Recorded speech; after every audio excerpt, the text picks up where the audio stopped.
What we've been talking about so far in the course are human universals, what everybody shares. So we've been talking about language, about rationality, about perception, about the emotions, about universals of development, and we've been talking about what people share. But honestly, what a lot of us are very interested in is why we're different, and the nature of these differences and the explanation for them. And that's what we'll turn to today.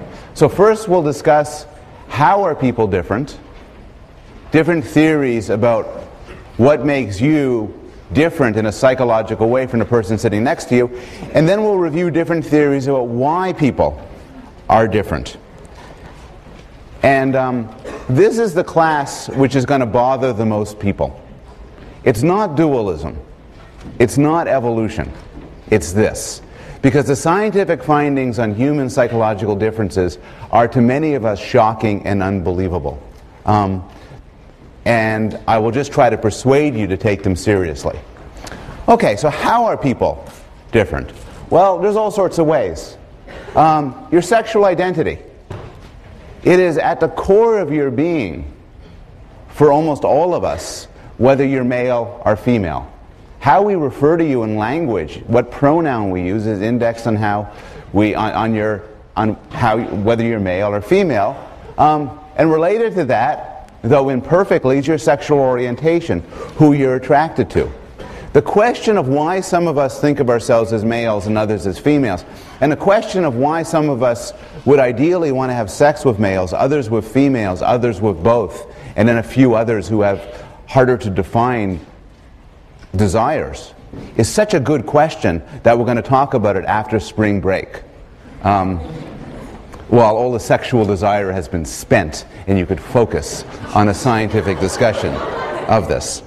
Not that I recommend you do that on spring break. How happy are you?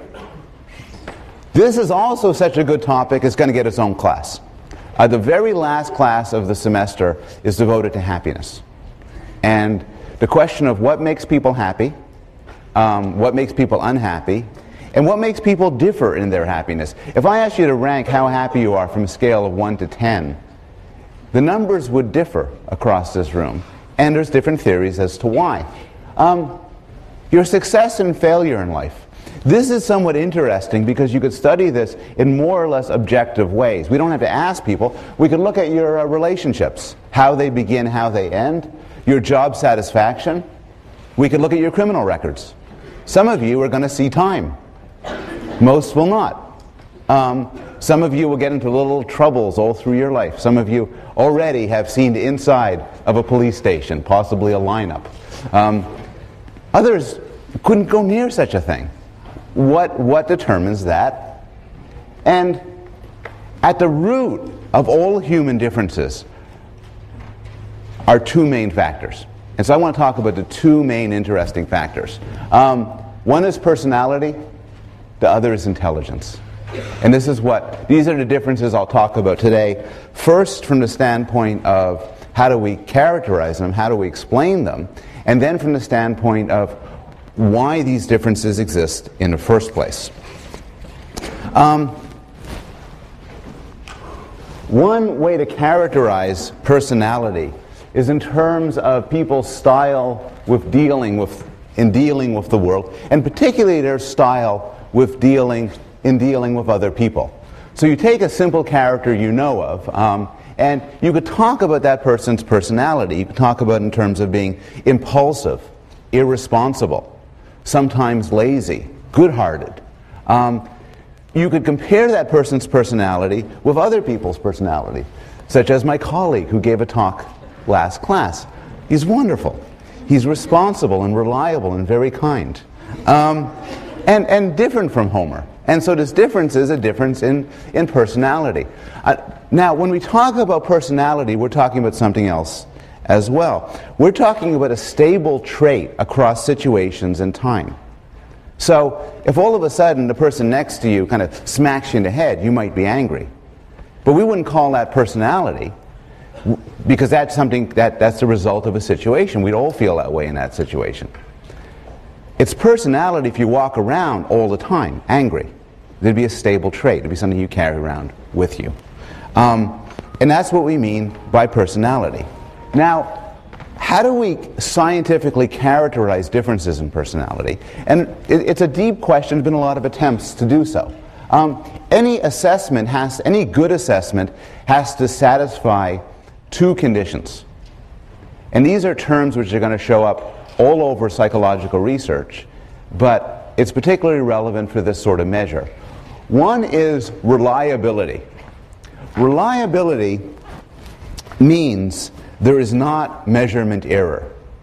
And one crude way to think about reliability is a test is reliable if you test the same person at different times and you get the same results. My bathroom scale is reliable if whenever I stand on it, it gives me more or less the same number. It's not reliable if it's off by 10 pounds in the course of a day.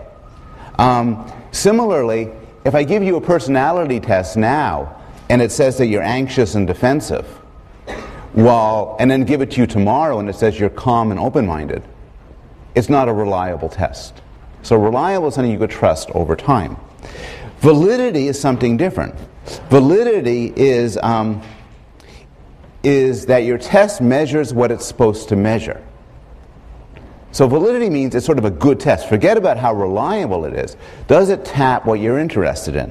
So for example, suppose I determined your intelligence by the date of your birth. I figure out what day you're born, and I have a theory that from that predicts how smart you are. That's my intelligence test, the date of your birth. Maybe people born in January are the dumbest, people born in December are the smartest. I was born on Christmas Eve. Is that a reliable test? Yes, it's a wonderfully reliable test. I'll test you today, I'll test you tomorrow, I'll test you next year, I'll test you the day you die, I'll get the same IQ score. Is it a valid test? It's a joke. It's absolutely not a valid test. It has nothing to do with intelligence. But you notice these are two different things. Something can be reliable but not valid, and something can be valid and not reliable. Now, there are no shortage of personality tests. You can get them all over the place, including on the web. So I took one recently. I took which superhero are you? And it's a series of questions determining what superhero you are. You could take this yourself if you want to. The same web page, by the way, offers you a test in whether you're hot or not. We'll discuss that later. And when I did this, it told me I was Batman. And you are dark, love gadgets, and have vowed to help the innocent not suffer the pain you have endured. Now, to be honest, though, it's neither reliable nor valid. When I first did the test, I came up as the Incredible Hulk. I then changed my answers a bit and was Wonder Woman. And finally, out of frustration, I carefully tailored my answers so I would be Batman. But the fact that I can do that, raises questions about both the reliability of this measure and its validity. Here's an example, a real-world example. This is in black and white form a version of the Rorschach test, the Rorschach ink blot test. How many people have heard of the Rorschach test? Okay. Is there anybody here who's actually in any sort of situation taken a Rorschach test? Some people scattered in the room have taken them. It was originally used only for psychiatric cases, but then became extremely common. About 80% of clinical psychologists claim to use it, and most graduate programs in American Psychological Association who are accredited teach it. Catholic seminaries use it for people who want to join the seminary. It was invented by a guy named Herman Rorschach. He devoted his entire life to the ink blot test. His nickname when he was a teenager, I am not kidding you, was ink blot. And the idea is, by looking at these ink blots and then seeing what somebody says, you get great insights into the nature of their personality, into what they are. Anybody want to try? Come on. Yes, what do you see? I see two people holding have hands pressed together. Two people holding hands pressed together. Very good. Anybody have a different reading? Yes, in back. Yes. Yes. Dancing bears. Okay, good. Good. Okay, I got to write your name down. Report you to help serve. No, that's dancing bears. Dancing bears, very good. Anybody else? One other. Yes. A man in a ski mask. A man in a ski mask. Well, it turns out that there are right answers and wrong answers to the Rorschach test. According to the test, and this is from a real Rorschach test, it is important to see the blot as two human figures, usually females or clowns. Good work over there. If you don't, it's seen as a sign that you have problems relating to people. If you want to go for cave entrance or butterfly or vagina, that's also okay. Now, the Rorschach test is transcendently useless. It has been studied and explored, and it is as useless as throwing dice. It is as useless as tea leaves. Nonetheless, people love it, and it's used all over the place. It is used, for example, in child custody cases. If you have broken up with your partner and you guys are quarreling over who gets to keep the kids, you might find yourself in a shrink's office looking at this. And in fact, this is why they end up on the web. There are services, there are people who have been kind enough to put on the web these ink blots, including the right answers to them. But they are worthless as psychological measures. Can we do better? Well, we probably can. Gordon Allport did a study where he went through the dictionary and took all of the traits that he believed to be related to personality. And he got 18,000 of them. But what was interesting was they weren't necessarily independent traits. So the traits like friendly, sociable, welcoming, warm-hearted seem to all tap the same thing. So Cattell and many others tried to narrow it down. Tried to ask the question, in how many ways are people's personalities different from one another? How many parameters of difference do you need? How many numbers can I give you that would narrow you in and say what personality you are? One approach was from Eysenck, who claimed there were just two. You could be somewhere on a scale of introverted, extroverted, and somewhere on the scale of neurotic and stable. And since there's basically two types of traits with two settings for each, there are basically four types of people. Later on, he added another trait which he described as psychoticism versus non-psychoticism, but crudely meant whether you're aggressive or empathetic. And then you have three traits with two settings each, giving you 8 types of people. Later on, Cattell dropped it down into 16 factors. So these 16 personality factors are 16 ways people would differ. And so if I ask you to describe your roommate along these 16 dimensions, you should be able to do so. More recently, people have come to the conclusion that 2 or 3 is too few, but 16 might be too many. And there's a psychological consensus on what's been known as the Big Five. And the Big Five personality factors are these. And what this means is when we talk about each other and use adjectives, the claim is we could do so in thousands of different ways, but deep down we're talking about one of these 5 dimensions. This means that when a psychological test measures something about somebody, about their personality, if it's a good test, it's measuring one of these 5 things. And it means that as people interacting with one another in the world, these are the 5 things that we're interested in. So one of them is neurotic versus stable. Is somebody sort of nutty and worrying, or are they calm? Extrovert versus introvert. Open to experience versus closed to experience. Agreeable which is courteous, friendly, versus non-agreeable, rude, selfish. And conscientious versus not conscientious. Careful versus careless. Reliable versus undependable. A good way to think about these things is in terms of the word ocean. O-C-E-A-N. The first letter captures openness, conscientiousness, extroversion, agreeableness, and neuroticism. And the claim is those are the five fundamental ways in which people differ from one another. Well, why should we believe this? Why should we take this theory seriously? Well, there's actually some evidence for it. It seems to have some reliability in that it's stable over time. So if you test people over years, if I test your personality now on the 5 traits and test you 5 years from now, it will not have changed much. And once you pass the age of 30, it's very stable indeed. If you think about your parents and then give mom and dad a mental test on where they stand on each of the 5 traits, 10 years from now, mom and dad will still be there. It also seems to get agreement across multiple observers. So if I ask for each of the 5 traits, if I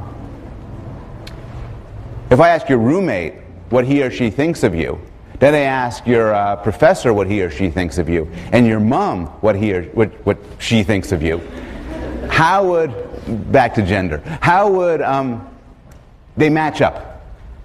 They tend to overlap a lot. You walk around and you leave, and your personality leaves a trail in the minds of people around you. And this trail is characterized in terms of these 5 dimensions. Finally, it seems to predict real-world behavior. If this didn't have anything to do with the real world, you wouldn't be very happy calling it valid. You wouldn't take it seriously as a test, but it does. So conscientiousness, how you score on a conscientiousness scale, relates to how faithful you are to your spouse. How open you are on the psychological personality test relates to how likely you are to change your job. Extroverts look people in the eye more and have more sexual partners because they're extroverts. So these are real scales. The Batman, Hulk, Wonder Woman doesn't correspond to anything in the real world. But where you stand in each of these 5 dimensions does seem to capture it. As an example of the agreement, by the way, somebody did a study of several of the characters on the television show The Simpsons, because they wanted to find characters which everybody knew. And they had 13 subjects judge these Simpson characters on each of the 5 dimensions. These is openness, neuroticism, conscientiousness, and extroversion. They found considerable agreement. And this isn't actually, what I've covered up is the agreeableness.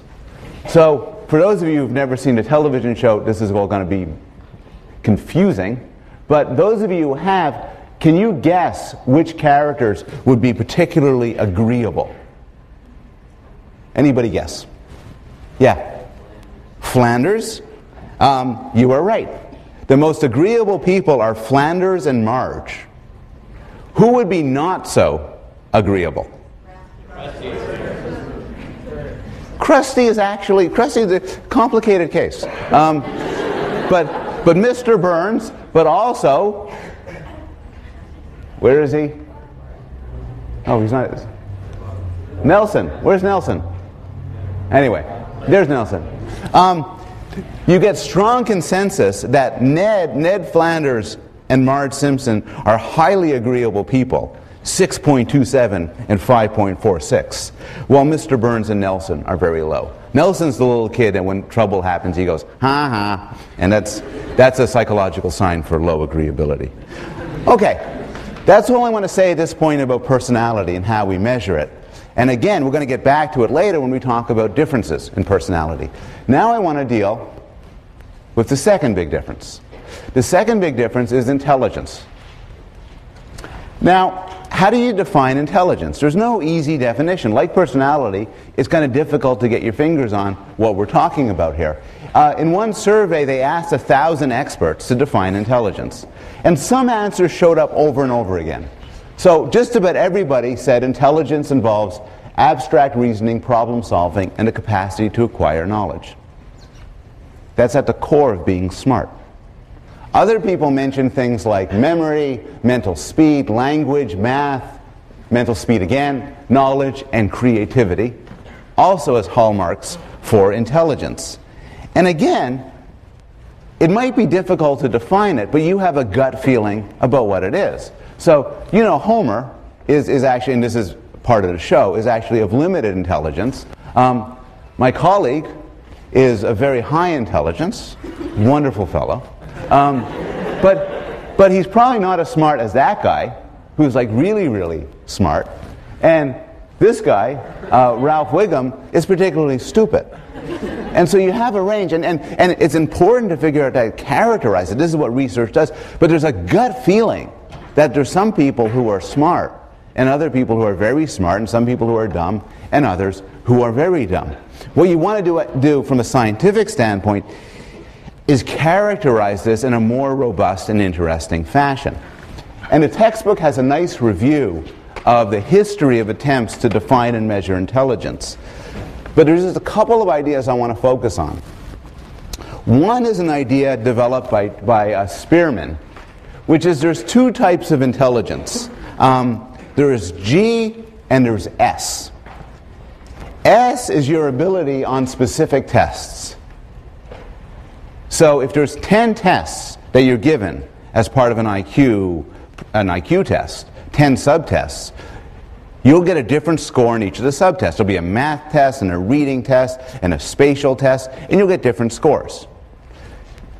G refers to a general intelligence, and the general intelligence is something you bring to each of the tests in common. So this is diagrammed here. You have these 6 tests. For each of them there is an S, and then above that there is a G. Now, G is a very important notion. The term G is used by psychologists a lot, even in casual conversation. You know, people say, so what do you think of him? And he has high G. And what you mean is, he's a smart guy. Why do you need G? Well, you wouldn't need G if your performance on each of these tests had nothing to do with each other.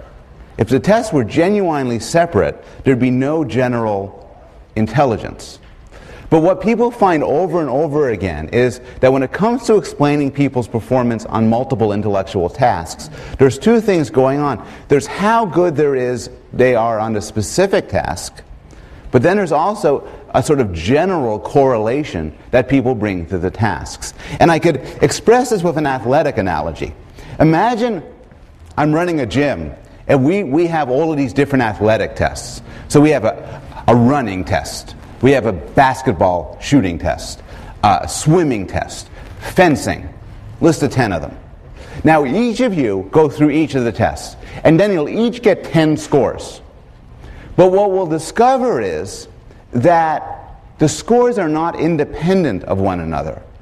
People who are good at one athletic thing tend to be good at another. If there's somebody who's really good at running and swimming, odds are they're probably pretty good at climbing. And the same thing holds for IQ, which is above and beyond how good people are at specific things, there seems to be a factor as to how well they are in general. And this factor is known as G. Now, there's again an extensive history of modern intelligence tests. And what's really interesting is the tests now, what you need to know about the modern tests, the Wechsler tests for both adults and children, is how they're scored. The way they're scored is that 100 is average. So it's just automatic. Whatever the average is 100. It's as if I did the midterm, graded the midterm, computed the average, gave everybody who got the average 100, said your score is 100. It's just the average. It works on a normal curve. And what this means is that it works so that the majority, 68%, get between 85 and 115 on their IQ tests. The vast majority, 95%, get between 70 and 130. If you are, say, above 145 IQ, which I imagine some people in the room are, you belong to 0.13% of the population. That's the way IQ tests work. Now, this is about IQ tests. We could now ask about their reliability and their validity. What do they mean? Well, this has turned out to be a matter of extreme debate. This just reiterates what I just said. A lot of the debate was spawned by the book by Herrnstein and Murray called The Bell Curve. And in the bell curve, these authors made the argument that IQ matters immensely for everyday life, and that people's status in society, like how rich they are and how successful they are, follows from their IQ as measured in standard IQ tests. Now, this book made a lot of claims, and it's probably before many of your time, but spawned huge controversy. And as a result of this controversy, some interesting papers came out. One response to the Herrnstein and Murray book was by the American Psychological Association, which put together a group of 50 leading researchers in intelligence to write a report on what they thought about intelligence. What they thought about, does IQ matter? How does IQ relate to intelligence? How does what's the different? Why are people different in intelligence? Why do different human groups differ in intelligence, and so on? At the same time, there was also another group of IQ researchers, not quite the same as the first group, got together and wrote another report. And if you're interested in this, the links to the reports are on the PowerPoint slide. Well, what did they conclude? The conclusions were slightly different, but here's the broad consensus by the experts. Regarding the importance of IQ tests. And the claim is IQ is strongly related, probably more so than any other single measurable human trait, to many important educational, occupational, economic, and social outcomes. In some cases, the correlation is very strong, such as success in school and success in military training. In other cases, it's moderate but robust, such as social competence. And in other cases, it's smaller but consistent, law-abidingness. And they conclude whatever IQ tests measure, it is of great practical and social importance. So IQ matters. More particularly, IQ matters for social achievement, for prestigious positions, and for on-the-job performance and other work-related variables. If I know your IQ score, I know something about you that matters. It's not irrelevant. Just as if I know your score on a personality test at a Big Five, I would know something about you that actually would tell me something interesting about you in the real world. On the other hand, there's a lot of controversy about why this connection exists. So to some extent, people have worried that the effectiveness of IQ is a self-fulfilling prophecy. And here's why. If society takes IQ tests seriously, they become important. So it's true that your IQ is very related to your success in getting into a good school, like Yale. But the reason for this, in large extent, is because to get to Yale, they give you an IQ test, the SAT. So, same for graduate school. There's a GRE, which is yet another IQ test. So to some extent, it's a self-fulfilling prophecy. Society could choose to make how tall you are extremely important for educational success. They could say, nobody under 6 feet tall gets into Yale. And then some psych professor would stand up and say, of course, height is profoundly related to educational accomplishment. And it would be, because people made it so. So to some extent, a society that draws highly on IQ tests regarding promotion and educational achievement and military status and so on, it's just going to follow that IQ then becomes important. At the same time, however, the role of IQ is pretty clearly not entirely a social construction. There's some evidence that your IQ score, your relates to intelligence in an interesting sense, including domains like mental speed and memory span. So your score on IQ test, for instance, is to some extent related to how fast you could think and your memory abilities. Now I want to shift to the second half of the class and talk about why. So we talked about two differences, one personality, one intelligence. I want to talk about why people differ. But before I do people have any questions? Yes? About personality. This morning I took a test that measures the Big Five, and they told me I'd be placed in Slytherin. And I was wondering how the way the test works is it asks you 100 questions, and it makes statements about yes. it. You have to rank their accuracy proportionally. And I kept thinking, it's a very strong self-presentation bias. Yes. The guy who invented it is obviously the most advanced test there is, but how did he deal with that? It's a good question. The question is, this young man just took a personality test. He was accepted into Slytherin, which is a Hogwarts reference. I'm hip to that. But the question is a good one.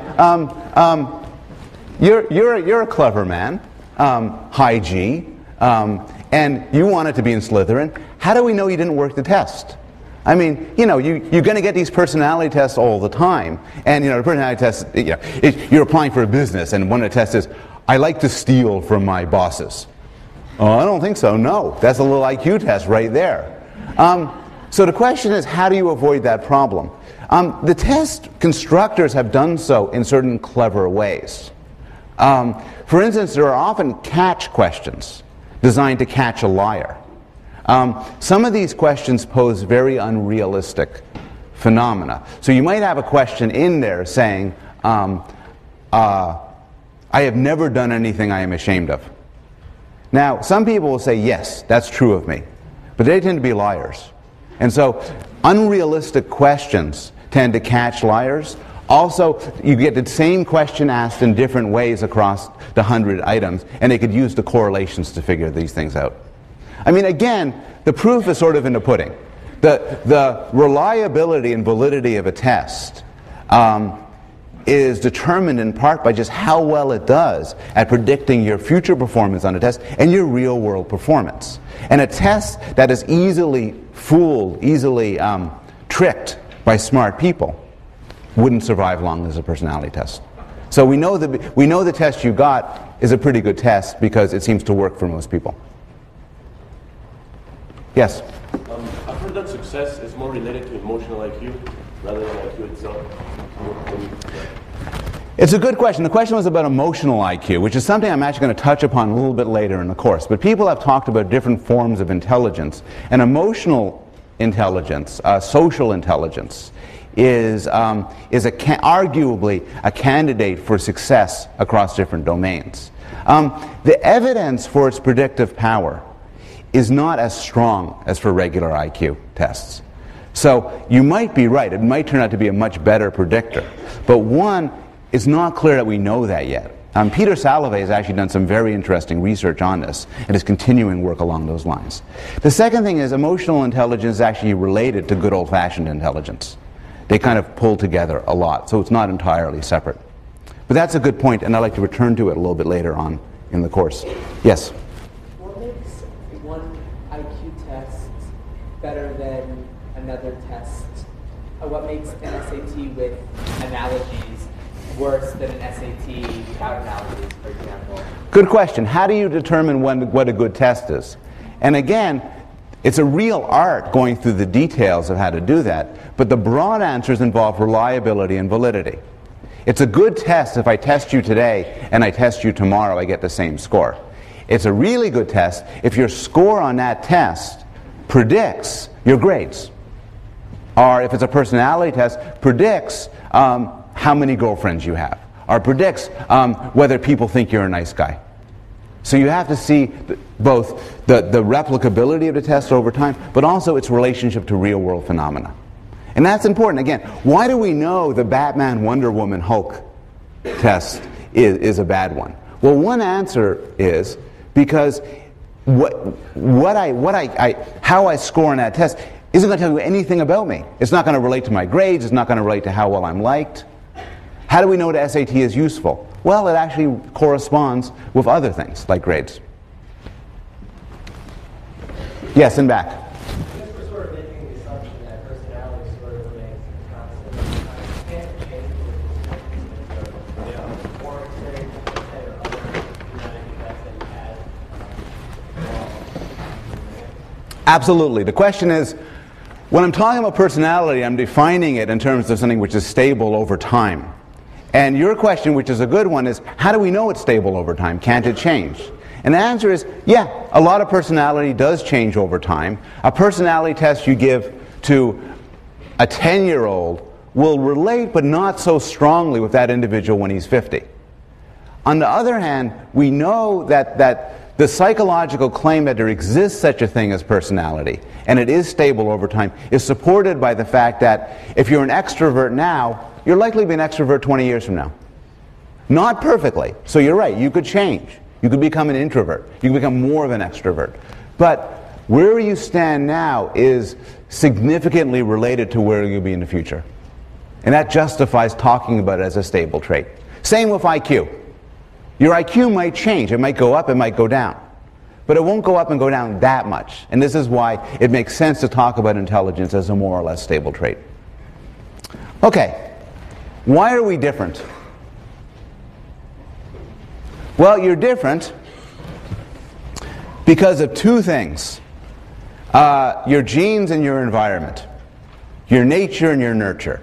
Your heredity and your experience. This doesn't say anything. This is just defining the question. But the question of the role of genes and the role of environment in explaining human differences is an interesting one. And it could be explored in different ways. But before talking about it, I have to clear up a common misconception. I'm going to talk about the effects of genes, and I'm going to talk about heredity. But I want to be clear. I am talking about the role of genes and also the role of environment in explaining human differences, not in explaining human characteristics. So the distinction is, we're interested in the amount of variation due to genetic differences, not the proportion of an individual's trait that's due to genes. So for instance, you could pull these apart. The question of,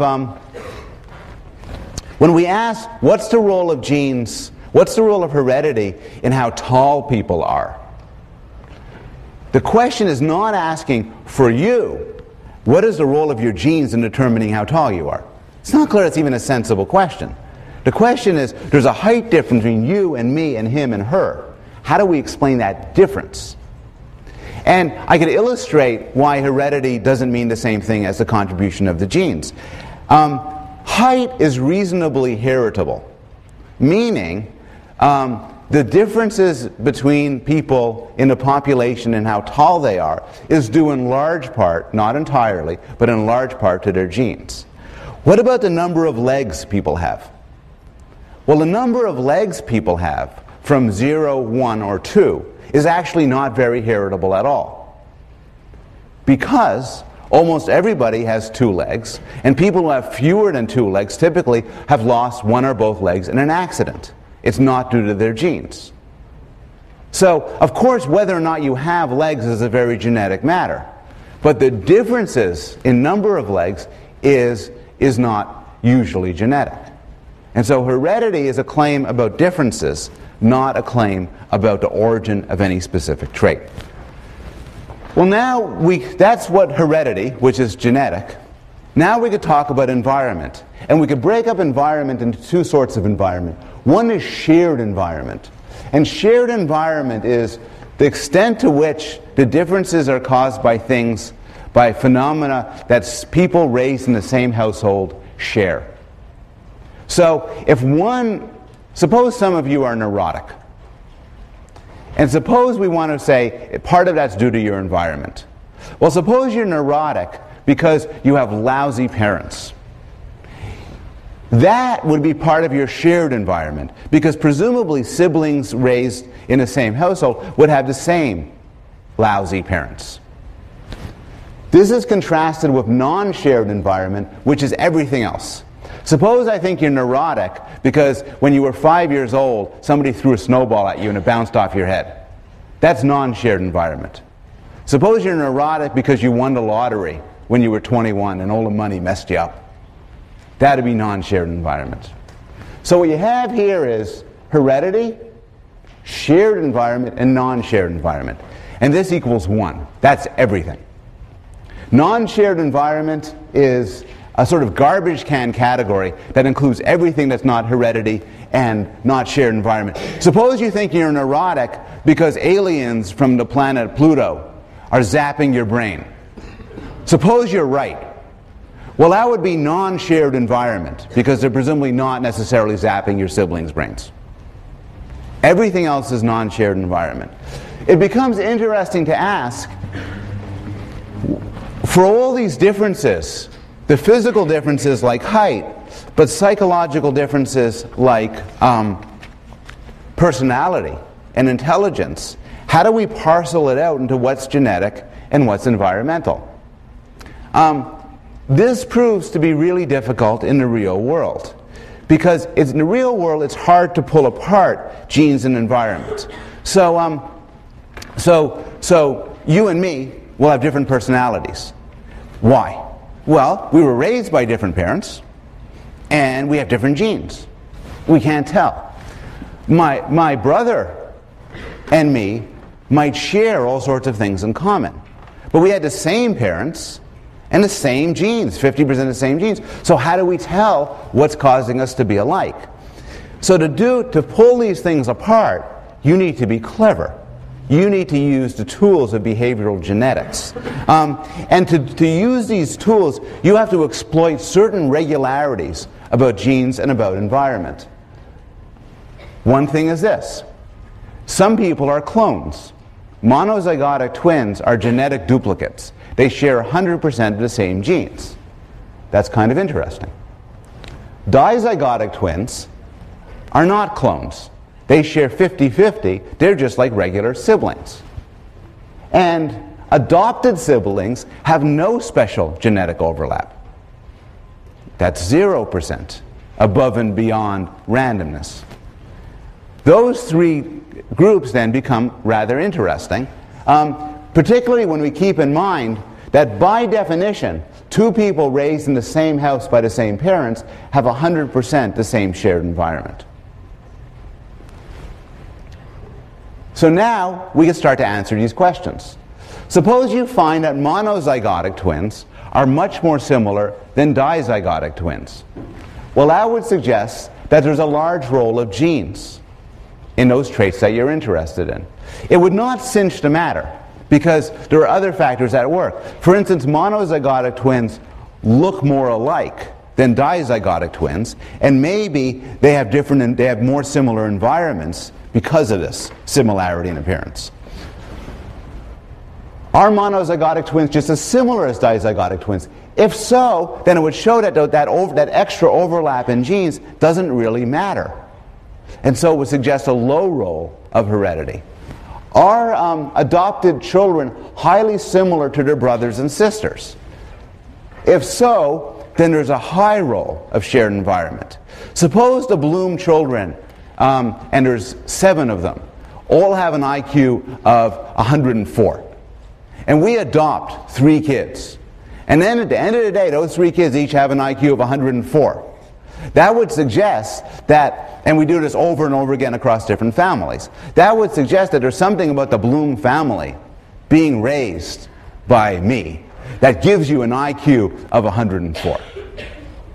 On the other hand, if the IQ of the adopted kids had no relationship to those of the biological Bloom children, it would suggest that being raised by me has no effects really on your IQ. It's sort of separate.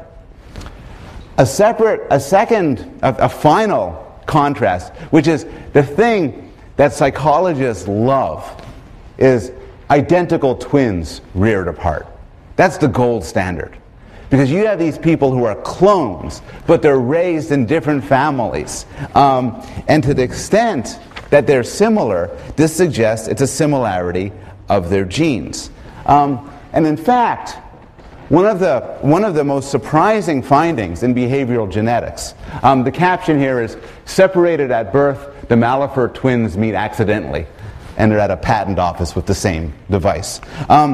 One of the hugely surprising findings from behavioral genetics is how alike identical twins reared apart are. They seem to have similar attitudes to the death penalty, to religion, and to modern music. They have similar rates of behavior in crime, gambling, and divorce. They often have been found to have bizarre similarities. They meet after being separated at birth, and they meet at age 30, and then it turns out that they both get into a lot of trouble because they pretend to sneeze in elevators. There was one pair of twins studied by behavioral geneticists were known as the giggle twins, because they would always giggle. They burst into giggles at every moment, even though it couldn't be environment because they weren't raised together. More objectively, the brain scans of identical twins reared apart show that their brains are so similar, in many cases you can't tell whose brain is who. I could tell your brain from a brain scan, and my brother's brain from a brain scan. But if I were to have an identical twin, it would be very difficult to tell whose brain is whose, even if we had no environment in common. So this leads to two surprising findings of behavioral genetics. This is the first one. There's high heritability for almost everything. For intelligence, for personality, for how happy you are, for how religious you are, for your political orientation, for your sexual orientation, there is high heritability. There's a high effect of genes for just about everything. Now, that's actually not the controversial thing I'm going to tell you. But before getting to the more controversial thing, I want to raise another issue which often gets discussed and has a good treatment in a textbook. This suggests that individual differences within a group have genetic causes. Does that mean that group differences are largely the result of genetic causes? So we know that there are clear differences in IQ scores among American racial groups, between whites and Asians, African Americans, Ashkenazi Jews. There's clear and reliable IQ differences, as well as some other differences. Now, to some extent, these groups are partially socially constructed. And what this means is that whether or not you fall into a group is not entirely determined by your genetic makeup. It's often determined by social decisions. So whether or not you count as a Jew, for instance, depends not entirely on genetic factors, but also on factors such as whether you're Reform or Orthodox, and whether you would accept that the child of a Jewish man and a non-Jewish woman is Jewish. Similarly, categories like African American and white and Asian often overlap broad genetic categories, and they don't make fully coherent genetic sense. At the same time, though, there's plainly some genetic differences across human groups, and say with regard to vulnerability to disease. Ashkenazi Jews, for instance, are vulnerable to Tay-Sachs. And the fact you could have this sort of genetic vulnerability suggests that there's some sort of reality to these groups. So you have to ask the question now, to what extent does the high heritability in individuals mean that there has to be a heritable explanation across groups? And the answer is not at all. I'm not saying that this means that there's no genetic explanation for human group differences. All I'm saying is the question of the phenomena of within-group genetic differences does not mean that there's a cross-group between-group genetic differences. There's a nice example by Richard Lewontin, the geneticist, where he imagines two plots of, some sort of wheat. Yeah, two plots of land. And each one has a set of seeds. And, oh no, they're over here. Anyway, one of them you fertilize a lot. The other one you fertilize a little. Now, within each plot, how much the seed grows is actually largely determined by the genetics of the seed. And so you'd find high heritability for growth in the seeds. But the difference between groups has no genetic cause at all. It's caused by which groups you fertilize more than others. Here's another way to do the logic. Suppose from the middle down here, you guys, I hate you. I really hate all of you. And I like you. So I make up two midterms. You probably didn't notice, but there are two midterms. This midterm was fiercely hard. Savagely hard. It took many of you till the end of class to do it. This midterm was, which is bigger, a dog or an elephant? Because I like you, and I want you all to succeed. Now, so you have two different groups, you guys and you guys. Within each group, some people are going to do better than others. The explanation for that might actually have to do with your genes. It might have to do with your environment, how much you study, but all sorts of reasons for that. But within each group, some of you will do better on the hard test than others on the hard test, some better on the easy test than others on the easy test.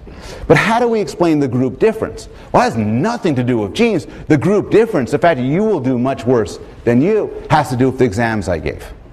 My point again is that there's a logical difference between a within-group difference, within this half of the class, and a difference between groups, between this group and this group. What do we know about, so that just shows they're not the same thing. But what's the fact of the matter? What do we know about human differences between different human groups? Again, the textbook has a good discussion of this, but I'm going to give two reasons from the textbook that at least group differences are at least to a large extent due to environmental and not genetic causes. One is that the differences we find in IQ seem to correspond better to socially defined groups than genetically defined groups. They seem to correspond to groups defined in terms of how people treat you and how people think about you as opposed to your DNA. And to the extent that turns out to be true, that would mean that a genetic explanation is not reasonable for those differences. A second factor is that we know IQ can differ radically without any genetic differences at all. And the most dramatic evidence of that is the Flynn effect. The Flynn effect is one of the freakier findings. The Flynn effect is the finding that people have been getting smarter. You are much smarter, on average, than your parents. And the IQ tests hide that. Here's why they hide that. They hide that because they always make 100 the average. So you come home and say, Dad, I just did an IQ test. I got 120. And your father says, good work, son. I got 122 when I was your age. But what neither of you acknowledge is your test was much harder. As people got better, they had to make the test harder and harder. And this is plotted by the Flynn effect. One of these lines is American, one is Dutch. I don't know which is which, but the gist of it is that that somebody who would have, that if you in 1980 would take the 1950 test, your average person in 1980 would score 120 on the 1950 test. What this means is you take your person who's average now and push him back through time, 20 years, 30 years, he would do much better than average. Nobody knows why people are getting smarter. And there's different theories of this. And in fact, well, wait till you see your reading response. But what this illustrates is that IQ can change dramatically over the span of a few decades without any corresponding genetic change. And that leaves open the possibility, in fact maybe the likelihood, that the differences we find in human groups, existing human groups, are caused by the same environmental effects that have led to the Flynn effect. Okay, this is not the surprising claim though, the high heritability for almost everything. This is the surprising claim. Almost everything that's not genetic is due to non-shared environment. The behavioral genetic analyses suggest that Shared environment counts for little or nothing. When it comes to personality or intelligence, then an adopted child is no more similar to his siblings than he or she is to a stranger. To put it a different way, the IQ correlation with genetically unrelated adults who are raised in the same family is about 0. Suppose the Bloom family all has an IQ of 104, and we adopt a kid. What will this kid's... We adopt him as a baby. We raise him to be a 20-year-old. What's his IQ? Answer, we have no idea. Because the IQ of the Bloom family, who are unrelated to him, has no effect at all. Now, if you think about the implications of it, it becomes controversial. And Newsweek, I think, caught the big issue when they put in their title a question, do parents matter? And the issue is, parents are shared environment. To say shared environment does not affect your intelligence or your personality suggests that how your parents raised you does not affect your your intelligence or your personality. This isn't to say your parents didn't have a big effect on your intelligence and personality. Your parents had a huge effect on your intelligence and your personality, around 0.5 actually. They had this effect at the moment of conception. From then on in, they played very little role in shaping you what you are. The case for this, which generated a Newsweek cover, came up in a controversial book by Judith Harris called The Nurture Assumption, which has a very long subtitle, Why Children Turn Out the Way They Do, Parents Matter Less Than You Think, and Peers Matter More. Judith Harris has had an interesting history. She was kicked out of graduate school at Harvard and told that she wouldn't amount to much. The person who wrote the letter saying that she was not going to amount to much was the department chair, George Miller. In 1997, she won the George Miller Award for her astounding accomplishments. And when she wrote the book, she took as a starting point her point of disagreement, a famous poem by the poet Philip Larkin. And many of you have probably heard this. The poem goes like this. They fuck you up, your mom and dad. They may not mean to, but they do. They fill you with the faults they had and add some extra just for you. The last line of the poem, the last bit of the poem ends. Man hands on misery to man. It deepens like a coastal shelf. Get out as early as you can and don't have any kids yourself. It's beautiful. Harris wrote a rebuttal. How sharper than a serpent's tooth to hear your child make such a fuss. It isn't fair, it's not the truth. He's fucked up, yes, but not by us. Just to show that academic debates never end, a British psychoanalyst named Oliver James, outraged by Judith Harris's book, The Nurture Assumption, wrote another book in response called They Fuck You Up. Now, how do you tell your grandparents, I wrote a book, what's it called? Can't tell you. Anyway, look, if you're paying attention, this has to sound wrong. You must be thinking, of course there must be an effect of shared environment. Of course parents have an effect. After all, good kids have good parents. There is no doubt at all that this is true. There's a high correlation between parent and child for everything. If your parents read a lot and there's a lot of books in your house, you will become a reader. If your parents are religious, you will be religious. If you're raised by Bonnie and Clyde, you will be a young thug. If your parents are poor, you're likely to be poor. If your parents are brilliant, you're likely to be brilliant. No doubt at all. It is extremely robust correlation. But the problem is this correlation could be explained in different ways. Everybody thinks it's because parents do something that affects their kids. Your parents are bookish, they read to their kids, so their kids become bookish.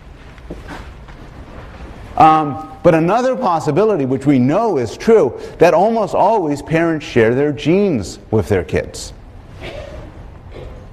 Another possibility is, it's the parents who are it's the child who's affecting the parents, not vice versa. And to illustrate this,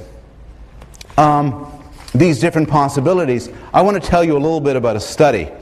And I really find this a fascinating study. It was reported last year. And it was a study suggesting that family meals help teens avoid smoking, alcohol, drugs. It involved a phone questionnaire where they phoned up teenagers and their parents that said, "Hey, teenager, do you do a lot of drugs?"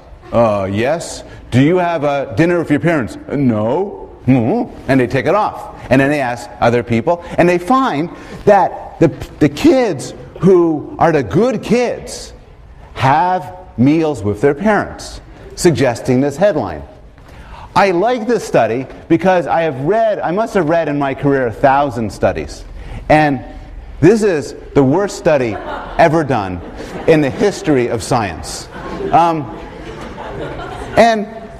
it's almost, we could devote a week to discussing what's wrong with this study. But here's the idea. It is possible that they are right. It is actually possible, and I have no evidence against it, that having meals with your kids makes them into good, drug-free, non-promiscuous, non-drinking kids. Of course, it's equally possible it's the other way around. If little Johnny is out there smoking pot and cavorting with prostitutes and stuff like that, he's not going to come home for the family meal. It's the other way around. Well, if he's a good kid, he might be more likely to have a family meal. So the direction, it might actually be not family meals make good kids, but rather good kids stick around the house, they have nothing better to do, and have meals with mom and dad. Another possibility is there's good families and bad families. A good family is likely to have drug-free kids and a family meal. A bad family is likely to have stoned kids and no family meal. So maybe there's an effect of the parents that had nothing to do with the family meal. Here's the even weirder part. They didn't factor out age. So think about this. Their sample included children ranging from 12 to 17. But let me tell you something about 12-year-olds. 12-year-olds don't use a lot of drugs and likely to eat with their family.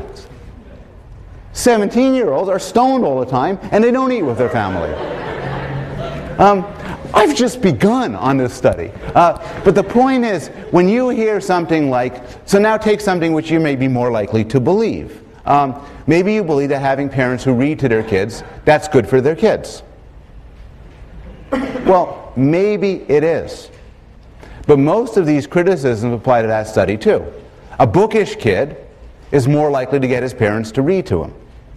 A good family, parents who are good parents in general, are more likely to do all sorts of good things to their kids and have good kids besides. Take another case, the so-called cycle of violence.